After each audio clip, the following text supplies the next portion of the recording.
Les gens ont souvent l'idée que les extravertis sont supérieurs aux introvertis, et ils qualifient les introvertis de timides et asociaux. Sachez que tout homme peut améliorer ses compétences sociales, et être introverti n'est pas une excuse valable. Cependant, l'introversion peut vraiment être un super pouvoir si vous savez comment l'utiliser. Nous allons explorer 6 qualités étonnantes des personnes qui aiment être seules. Numéro 1, la concentration. On entend souvent dire que les extravertis ont plus d'énergie que les introvertis, mais ce n'est pas tout à fait exact. Les extravertis se rechargent en socialisant et en collaborant. C'est leur talent. Cependant, ils se sentent mal à l'aise lorsqu'ils sont seuls trop longtemps. Ce qui constitue leur faiblesse. Pour les introvertis, c'est l'inverse, ils se rechargent dans la solitude. Trop d'interactions sociales peuvent les épuiser, mais ils se rechargent lorsqu'ils sont seuls ou en petits groupes. C'est pourquoi les introvertis sont souvent ceux qui surprennent les autres par des résultats inattendus. Ils trouvent plus facile de se concentrer et de travailler en solitude sans ressentir de solitude. Il faut comprendre que peu importe, que vous soyez introverti ou extraverti, le plus important est de savoir utiliser vos talents à votre avantage. 2. Calme et réfléchi. Les personnes qui aiment être seules sont souvent réservées et ne s'ouvrent pas facilement. Cela peut sembler être un inconvénient ou une faiblesse, mais c'est en réalité une force. Cela les rend plus calmes et réfléchis par rapport à celles qui recherchent constamment l'attention. Les personnes en quête d'attention et d'interaction sociale se sentent souvent mal à l'aise face au silence qu'elles trouvent gênant. Alors que le silence est tout à fait normal, ils se forcent à trouver des choses à raconter pour éviter les blancs, du coup ils finissent par raconter des choses sans importance, ou des choses qu'elles regretteront plus tard, car elles expriment leurs pensées de manière impulsive.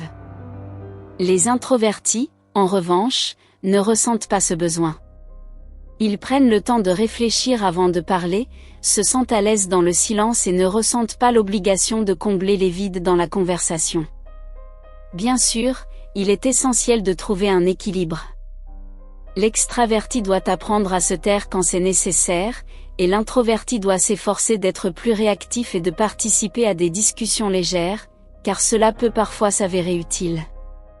3e point, la créativité. Les extravertis sont souvent influencés par ce qui est populaire et à la mode, tandis que les introvertis suivent généralement leur propre goût, moins affectés par les tendances actuelles.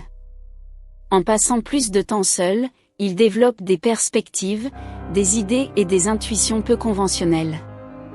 Voilà pourquoi les introvertis sont naturellement plus créatifs que les extravertis. Lorsqu'il s'agit de gagner de l'argent, les extravertis excellent souvent dans les ventes, tandis que les introvertis brillent dans le marketing. Et lorsque ces deux types de personnalités travaillent ensemble, ils peuvent accomplir de grandes choses. Le partenariat entre un introverti et un extraverti peut constituer un duo très puissant, car les deux collaborent de manière exceptionnelle. 4. Le choix des amis. Les introvertis n'ont souvent que peu d'amis, voire aucun. Cependant, lorsqu'ils en ont, ils les sélectionnent minutieusement. En effet, comme ils ressentent une baisse d'énergie en présence de nombreuses personnes, ils choisissent leurs compagnons avec soin. Ils privilégient quelques amitiés solides et fiables, où ils peuvent investir leur temps et leur énergie, plutôt qu'un vaste réseau de simples connaissances. Avant de passer au dernier point, assurez-vous de vous abonner à notre chaîne pour ne pas manquer nos prochaines publications. 5. L'observation. Les personnes qui apprécient la solitude sont souvent extrêmement observatrices avec une vision aiguisée. Alors que les autres parlent et expriment leurs pensées à haute voix, les introvertis absorbent l'information qui leur est présentée et réfléchissent de manière critique.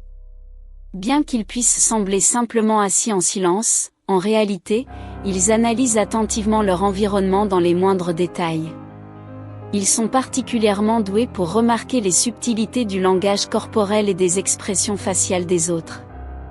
6. Le leadership. On pense souvent que les meilleurs leaders sont tous des extravertis, mais ce n'est pas vrai. Ce qui est vrai, c'est que les introvertis possèdent également le potentiel pour devenir d'excellents leaders. pour la simple raison qu'ils n'ont pas besoin d'être sous les projecteurs, ni de s'attribuer tout le mérite des succès de leur groupe.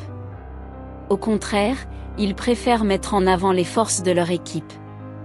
De plus, les introvertis traitent l'information de manière plus lente et réfléchie que les extravertis. Ce qui les rend plus aptes à comprendre et à connaître leurs subordonnés. Cependant, les leaders les plus efficaces combinent des qualités à la fois extraverties et introverties, plus important encore, ont la conscience de soi nécessaire pour savoir quand utiliser chaque style.